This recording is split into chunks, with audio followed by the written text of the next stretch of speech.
Aie River Festival जागायजेननाय समावनो मोनसे गिख्रंथाव जाब्रबथाय जादों। गिख्रंथाव जाब्रबथायाव नायल' जाल' सासेल' फिसाज्लानि जिउ खहा। खुसियै नायनो थांदोंमोन Aie River Festivalखौ, नाथाय हरखाबै साग्लोबबाय दाखा जोमैया।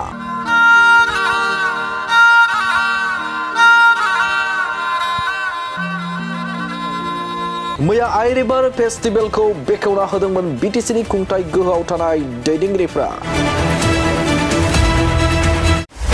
बे Aie River Festivalखौ नायनो फैनाय सानै बर' लाइमोनफोरनि जिउआव खोमसिया साग्लोबो।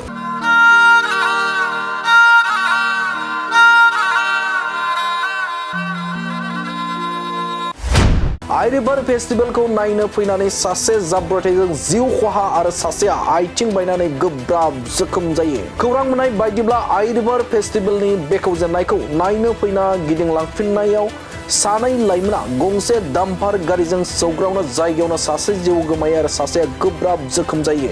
जिउ गोमानाय आरो जोखोम जानाय लाइमोनफोरखौ चिरां जिल्ला बिजनी थानानि सिङाव थानाय सिलबारि मनाखसा गामिनि थागिबि गोमोथाव बर'नि सासेल' फिसाज्ला सुमित बर'आ जायगायावनो जिउ गोमायो आरो गामि सेरनिनो अलंबार गयारिनि दुइसिन फिसाज्ला दैथुन गयारिया फेन्दायाव गोब्राब जोखोम जायो आरो स्वागत देहा फाहामसालियाव फाहामथाय होबाय दं होननानै खौरां मोनदों। थारैनो रंजाथाइनि मुंजों खुंजानाय Aie River Festivalआनो खाल लाबोबाय सानै बर' लाइमोननि जिउआव।